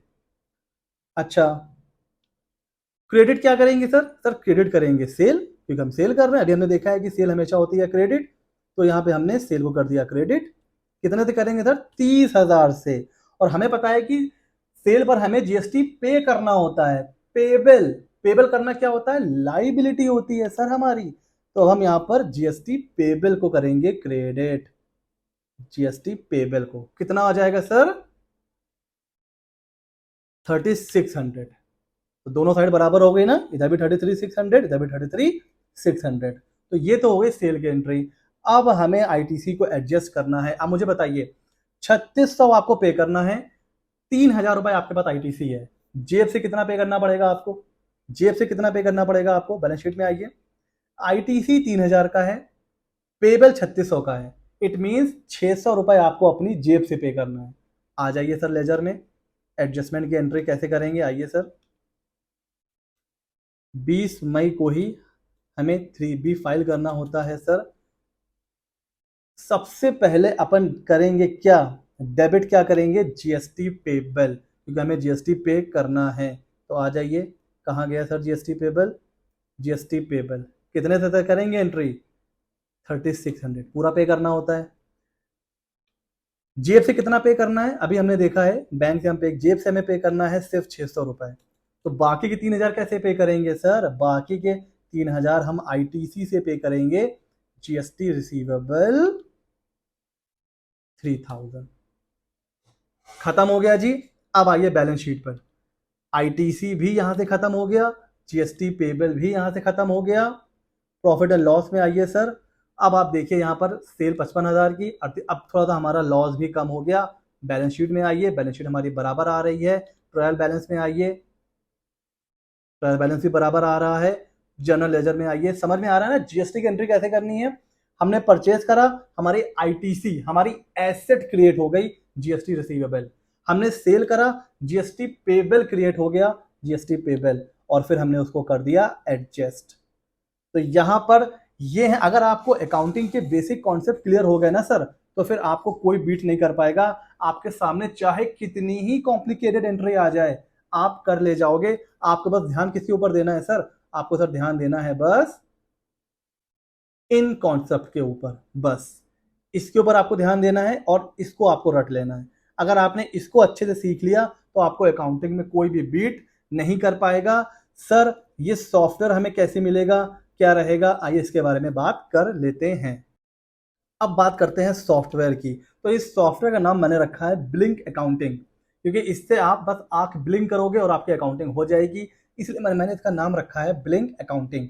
अगर आपको कोई और नाम अच्छा लग रहा हो तो वो मुझे प्लीज कमेंट सेक्शन में बताइए कि मैं इस टूल का नाम और क्या रख सकता हूँ। फिलहाल मुझे अच्छा लगा ब्लिंक अकाउंटिंग। तो सर ये जो सॉफ्टवेयर है ना, इसको बनाने में मुझे ऑलमोस्ट अगर मैं बोलूँ तो 3 से 4 महीने लग गए, क्योंकि मैं चार्टर्ड अकाउंटेंट हूँ, मैं फाइनेंस के फील्ड का एक्सपर्ट हूँ, जीएसटी में एक्सपर्ट हूँ, मैं एक्सेल में उतना एक्सपर्ट नहीं हूँ। इतना एक्सपर्ट हूँ कि मुझे मेरे काम मैं कर लेता हूँ, सॉफ्टवेयर में बना लूँ इतना एक्सपर्ट नहीं हूँ। तो मैंने अलग अलग लोगों की मदद ली, यूट्यूब की मदद ली, चैट जीपीटी की मदद ली, मैंने अलग अलग फ्रीलांसर की मदद ली, तब जाके ये एक छोटा सा सॉफ्टवेयर मैं बना पाया। ठीक है, इसमें तो कुछ चीज़ें कॉपी पेस्ट भी हैं, वो भी मैं एक्सेप्ट करूंगा। ये मैं क्यों बना पाया? ताकि आप लोगों को मैं कुछ दे पाऊँ। ये बहुत ईजी टू यूज़ है, रेडी टू यूज़ है। जैसे टैली में क्या होता है, टैली में आप कंपनी बनाते हो, फिर अलग अलग आप खर्चों के हेड बनाते हो, फिर आप अलग अलग एसेट के हेड बनाते हो, लाइबिलिटीज़ के हेड बनाते हो, तब आप एंट्री करना शुरू करते हो। इसमें मैंने सब चीज़ें पहले से बना के दे रखी हैं, आपको क्या करना है, बस कॉपी पेस्ट करना है और शुरू हो जाना है। तो ये लर्निंग के पॉइंट ऑफ व्यू से भी बहुत इंपॉर्टेंट है, लर्निंग के पॉइंट ऑफ व्यू से भी इंपॉर्टेंट है और अर्निंग के पॉइंट ऑफ व्यू से भी इंपॉर्टेंट हो। अगर आप अभी भी आपने प्रैक्टिस स्टार्ट करी है, आप एक मीडियम साइज प्रैक्टिशनर हैं और आप कोई बहुत हैवी सॉफ्टवेयर नहीं परचेज करना चाहते हैं, टैली या कुछ भी, तो आप इसको परचेज कर सकते हो, बिकॉज ये लाइफ टाइम फ्री है। बस आपको एक बार पे करना है और लाइफ टाइम आप इसको यूज कर सकते हो। तो स्टूडेंट्स के लिए तो ये बहुत अच्छा है, इवन अर्निंग के लिए भी बहुत अच्छा है। तो सर इसका प्राइस आपने क्या रखा है ये बताइए। तो इसका जो प्राइस रखा है वो रखा है 999, नहीं 999 नहीं। पहले जब मैंने अपने पार्टनर से डिस्कस करा तो उन्होंने मुझे सजेशन दिया कि इसका प्राइस आप रखो 999, बिकॉज ये बहुत अच्छा सॉफ्टवेयर है और बहुत ज़्यादा हेल्प करने वाला है। लेकिन मैं हमेशा से, आपको पता है कि पूरे चैनल पर, हमारे चैनल पर फ्री जीएसटी प्रैक्टिशनर का कोर्स है और इनकम टैक्स का कोर्स है। कितने लोग मुझसे ये बोलते हैं कि आप क्यों सब कुछ फ्री में पढ़ा रहे हो सिर्फ व्यूज़ के लिए। अभी मैंने बैलेंस शीट का जो बना के डाला है वीडियो, मेरे पास दूसरे प्रोफेशनल का कॉल आ गया। इवन आप कमेंट देखो, कमेंट में भी आया था कि सर जो सीए फॉर्म में बताया जाता है वो आप यहाँ पर फ्री में क्यों बता रहे हो। तो मैं उनसे यही कहता हूँ, मैं कोई इलीगल काम नहीं कर रहा हूँ। मैं अपने सब्सक्राइबर्स जो नए प्रैक्टिशनर हैं, जो जॉब में जाना चाहते हैं, मैं उनकी हेल्प कर रहा हूँ कहीं ना कहीं। और अगर मेरे पास कोई नॉलेज है तो मैं क्यों ना शेयर करूँ किसी के साथ। मैं कोई चोरी तो नहीं कर रहा हूँ, मैं कोई इलीगल काम तो नहीं कर रहा हूँ ना, तो मैं शेयर करता हूँ। तो मैंने सोचा है 999 नहीं, इसीलिए मैंने इसका प्राइस रखा सिर्फ 349, ताकि ये सभी लोग इसको पे कर सकें। मुझे पता है बहुत से ये वीडियो स्टूडेंट्स भी देख रहे होंगे, कोई इंटर पास है, कोई बीकॉम में है, कोई ग्रेजुएशन में है, किसी का ग्रेजुएशन अभी कंप्लीट हुआ है, तो और कुछ लोग अभी नए नए प्रैक्टिस स्टार्ट करने जा रहे हैं, कि इन्होंने किसी किसी ने नई नई प्रैक्टिस शुरू करी है। तो उन सबके लिए एक अफोर्डेबल प्राइस 349 रुपीज़ आपको पे करना है। ये सॉफ्टवेयर आपको मिल जाएगा, लाइफ टाइम आप आराम से यूज़ करो। क्या करना है आपको, लिंक डिस्क्रिप्शन में है, आप पेमेंट करो, स्क्रीन पर लिख करके आ जाएगा पेमेंट सक्सेसफुल। अब आपको कुछ करना नहीं है, आपको 5-10 सेकंड वेट करना है। जैसे ही आप वेट करोगे 5-10 सेकंड, ऑटोमेटिक वो आपको डाउनलोड पेज पे ले जाएगा। डाउनलोड पेज पे आप जाओ, वहां से सॉफ्टवेयर डाउनलोड करने का एक्सेस उस पर क्लिक करो, मैं यहाँ से अलाउ कर दूंगा और सॉफ्टवेयर आपको मिल जाएगा। तो पेमेंट करने के बाद 5-10 सेकंड आपको वेट करना है, आप ऑटोमेटिक डाउनलोड पेज तक पहुंच जाओगे। और अगर इन केस नहीं कुछ होता है तो भी आप टेंशन मत लेना, जो ईमेल आईडी आप दोगे उसके ऊपर मैं 5 से 6 घंटे में आपको मेल करवा दूंगा। थोड़ा टाइम दीजिएगा, ऑर्डर प्रोसेस होने में टाइम लगता है, 5-6 घंटे में आपकी ईमेल आईडी पर सॉफ्टवेयर आपको मिल जाएगा। तो हमने सिर्फ 349 रखा है ताकि कोई भी इसको अफोर्ड कर सके। फ्रेंड्स ये पूरा वीडियो 1 घंटे से ज़्यादा, काफ़ी ज़्यादा हो गया 1 घंटे से, कैसा लगा मुझे ज़रूर बताइएगा। अच्छे से देखिए, सर्टिफिकेट कब मिलेगा सर, एग्जाम कब होगा सर, इसके लिए बहुत जल्द एक दूसरा वीडियो मैं बनाऊंगा, उसमें मैं आपको डिटेल में बताऊंगा कि सर्टिफिकेट के लिए आपको कैसे रजिस्टर करना है। सर्टिफिकेट फ्री ऑफ कॉस्ट है, रजिस्ट्रेशन फ्री है, आपको एग्जाम देना है। जो लोग भी एग्जाम में पास हो जाएंगे उन सबको सर्टिफिकेट मिलेगा। कितने नंबर का पेपर होगा, कितने पासिंग मार्क होंगे, ये सब चीजें उसमें मैं आपको डिटेल में एक्सप्लेन करूंगा। ये वीडियो यहीं तक रखता हूं। Thanks for watching. ऐसे ही मजेदार वीडियो के लिए CA मित्रा 24 को कर लीजिए सब्सक्राइब।